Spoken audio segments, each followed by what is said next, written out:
Bismillahirrahmanirrahim. Assalamualaikum warahmatullahi wabarakatuh. Kami dari kelompok 1 akan melanjutkan presentasi untuk mata kuliah metodologi penelitian pendidikan dengan berjudul analisis data penelitian kuantitatif dengan dosen pengampu Bu Rizky Amalia. Adapun anggota dari kelompok 1 yaitu yang pertama Rizky Istighfara dengan NIM 21010311013. Kemudian ada Najwa Miladia Hadiani dengan NIM 21010311020. Kemudian ada Prista Yufia Agustina dengan NIM 21010311021. Kemudian ada Muhammad Zahrul Fuad dengan NIM 21010311037. Kemudian ada Sylvia Ulfa Madania dengan NIM 21010311147. Nah, yang pertama saya akan menjelaskan mengenai kelompok kami akan menjelaskan mengenai teknik analisis data kuantitatif. Sebelum kita masuk ke dalam teknik analisis data kuantitatif, saya akan membahas mengenai definisi apa sih analisis data itu. Analisis data adalah memahami makna dari data yang telah terkumpul semuanya, lalu mengelompokkannya dan meringkas menjadi sesuatu yang mudah dimengerti. Kemudian hingga akhirnya ditemukanlah pola umum dari kesemuanya yang diwakili oleh simbol-simbol statistik seperti rata-rata atau yang disebut mean, jumlah atau yang disebut sigma, taraf signifikasi atau yang disebut alfa, kemudian koefisien korelasi atau yang disebut rho, dan lain-lain. Teknik analisis data tergantung pada tujuan penelitian dan jenis data yang sudah dikumpulkan. Jadi, analisis data itu sesuatu yang akan memudahkan kita dalam kita menganalisis sesuatu yang telah kita amati. Misal, kita sudah mengamati sesuatu pengamatan yang menjadi tugas akhir atau tugas yang lainnya, maka kita perlu analisis data untuk memudahkan kita mengelompokkan atau membuat ringkas data-data yang sudah kita teliti. Tetapi analisis data juga harus menyesuaikan dengan apa sih tujuan penelitian kita dan apa metode yang kita gunakan dalam penelitian yang kita lakukan. Misalnya ada penelitian kuantitatif dan penelitian kualitatif. Tetapi di sini kita kelompok 1 membahas tentang penelitian kuantitatif. Nah, kemudian ada tahapan analisis data kuantitatif. Tahapan untuk analisis data kuantitatif itu ada banyak. Salah satunya yang pertama yang saya sebutkan yaitu statistik deskriptif, yaitu statistik yang digunakan untuk menganalisis data dengan cara mendeskripsikan atau menggambarkan data yang telah terkumpul sebagaimana adanya tanpa bermaksud untuk membuat kesimpulan yang berlaku untuk umum atau generalisasi. Jadi untuk statistik deskriptif ini, data-data yang sudah kita kumpulkan itu akan kita deskripsikan atau kita gambarkan tanpa kita membuat kesimpulan. Tujuan kita dari statistik dari tahapan ini untuk memudahkan kita untuk mengelompokkan data-data yang sudah kita kumpulkan. Contohnya, dalam teknik analisis ini biasa digunakan untuk penelitian-penelitian yang bersifat eksplorasi. Misalnya, ingin mengetahui persepsi masyarakat terhadap kenaikan harga BBM, kemudian ingin mengetahui sikap guru terhadap pemberlakuan undang-undang guru dan dosen, ingin mengetahui minat siswa terhadap profesi guru, dan lain-lain.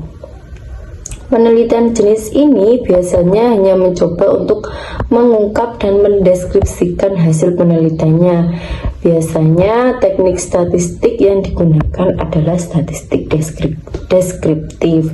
Jadi statistik deskriptif ini digunakan untuk mengetahui bagaimana sih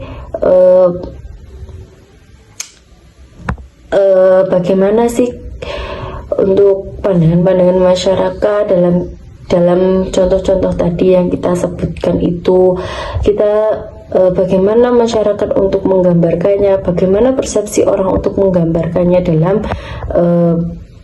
statistik deskriptif ini. Untuk materi selanjutnya akan dijelaskan oleh teman saya. Terima kasih. Teknik analisis statistik deskriptif yang dapat digunakan antara lain.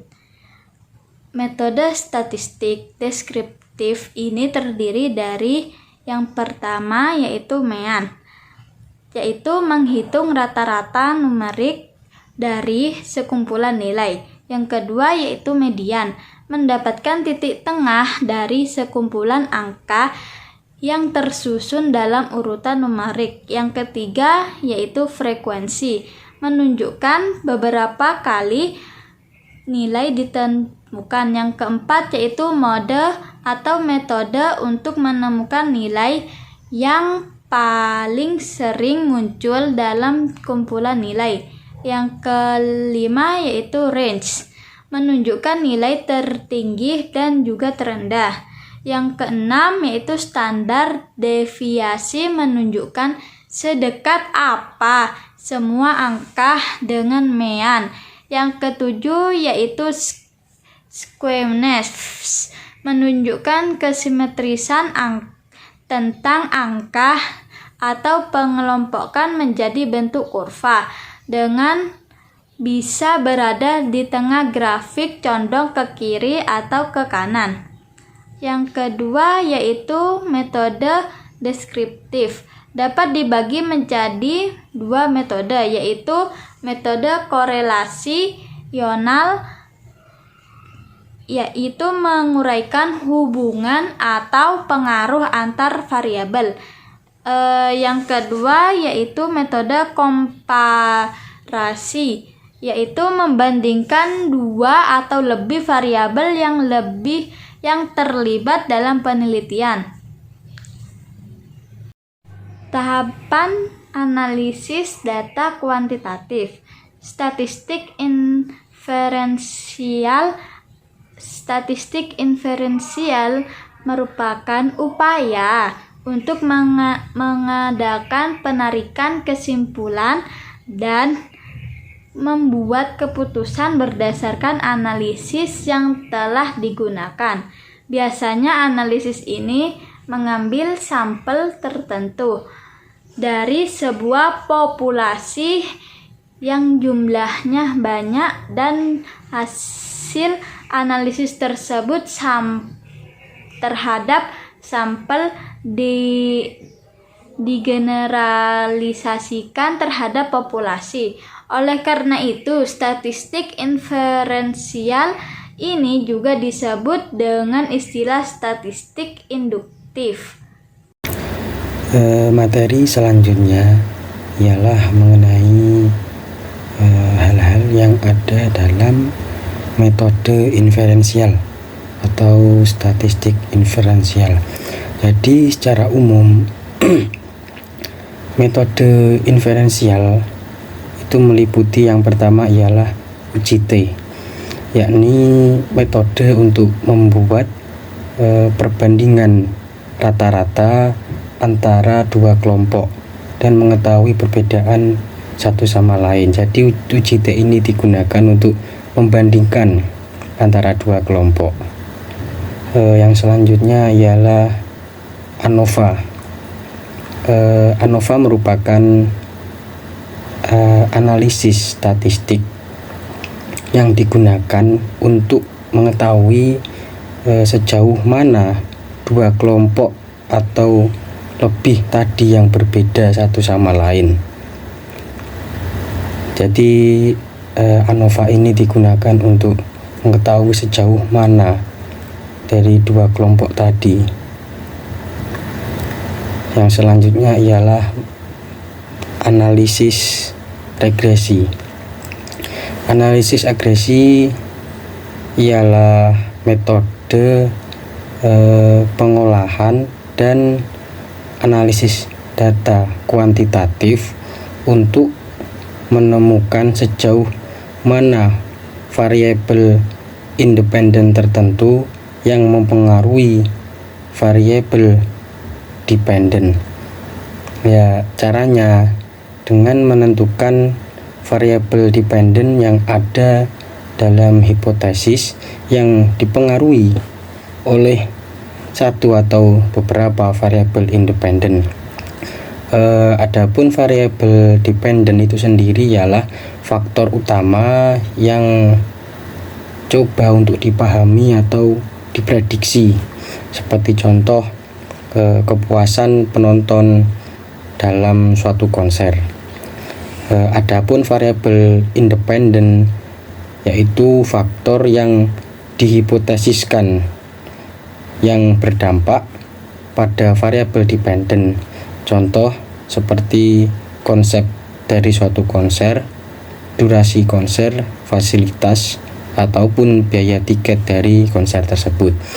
Kemudian dari dua data variabel di atas, kemudian mengumpulkan data komprehensif tersebut melalui survei kepada audiens dengan pertanyaan yang membahas semua variabel independen. Untuk selanjutnya akan ditemukan apakah ada hubungan antara dua variabel tersebut, yakni variabel independen dan variabel dependen tersebut. Ada hubungan atau tidak. Dapat memahami bagaimana harga tiket, fasilitas sampai durasi dari konser tersebut mempengaruhi tingkat kepuasan penonton. Yang selanjutnya ialah mengenai tahapan dari metode inferensial, yakni analisis faktor.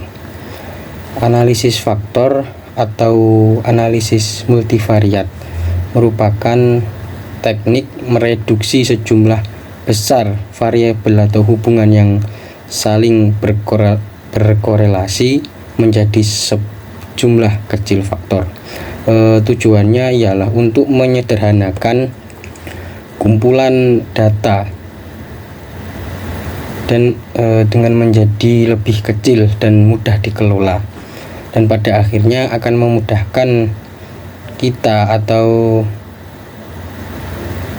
orang yang melakukan analisis untuk menentukan kesimpulan mana yang lebih akurat dari data statistik tersebut.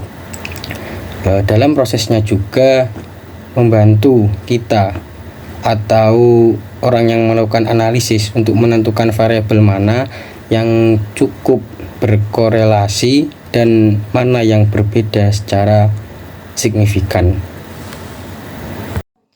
Baik, di sini saya akan melanjutkan materi saya, yaitu metode untuk analisis faktor. Di sini ada analisis komponen utama. Di sini jumlah varian yang terdapat dalam gugus data harus dipertimbangkan. Diagonal matrik korelasi terdiri dari angka 1 dan full variansi dibawa dalam matriks faktor. Analisis komponen utama direkomendasikan jika hal yang pokok adalah menentukan bahwa banyaknya faktor harus minimum dengan memperhitungkan varian maksimum dalam data untuk dipergunakan di dalam analis multivariat lebih lanjut. Yang kedua ada menganalisis faktor umum dengan berfokus ada perhitungan korelasi antar variabel. Faktor yang diestimasi hanya didasarkan pada menganalisis faktor umum dan utama yang dimasukkan dalam matrik korelasi. Metode ini dianggap sangat tepat jika tujuan utamanya adalah untuk mengenali atau mengidentifikasi dimensi yang mendasari dan analisis komponen utama yang menarik perhatian. Yang ketiga ada menggabungkan konsep psikologis dengan korelasi statistik. Yang keempat ada metode kuadrat terkecil dengan mengamati perbandingan variabel dengan nilai prediksi. Analisis ini sering digunakan pada disiplin ilmu sosial ekonomi dan psikologi. Yang selanjutnya ada metode analisis diskriminan. Metode ini teknik analisis datanya deskripsi kuantitatif dengan cara mengklasifikasikan data berdasarkan pengukuran variabel. Dengan metode ini, kalian akan menemukan apa yang membuat dua atau lebih variabel menjadi berbeda dan apa yang baru dari pengukuran variabel tersebut. Sekian dari saya, materi selanjutnya akan dijelaskan oleh teman saya. Baiklah, berikutnya yaitu cara menentukan metode yang akan digunakan dalam metode komparatif ini. Yang pertama, kita harus menentukan jenis data.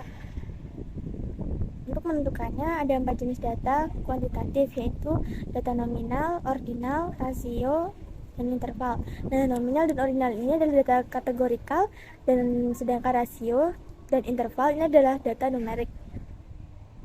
Berikutnya yaitu pertanyaan dan hipotesis. Jadi di sini harus diperhatikan pertanyaan yang kita buat. Apakah mengacu pada sebagian kecil populasi atau keseluruhan? Apabila untuk mengetahui keseluruhan populasi, maka Anda membutuhkan dua metode, yaitu deskriptif dan juga inferensial. Sementara jika untuk mengetahui sebagian kecil atau sampel saja, maka metode deskriptif saja sudah cukup. Nah, untuk data statistik inferensial itu memerlukan analisis sampel dan observasi. Untuk deskriptif sendiri itu berkaitan dengan penggambaran populasi. Jadi dia mengadakan penggambaran saja. Baiklah, cukup dari kelompok 1 untuk menyampaikan materi. Saya perwakilan dari kelompok 1 mengucapkan terima kasih yang sebanyak-banyaknya karena sudah mendengarkan sampai akhir. Apabila ada kesalahan kata dan apabila ada yang perlu ditanyakan, dipersilakan kepada teman-teman sekalian. Wassalamualaikum warahmatullahi wabarakatuh.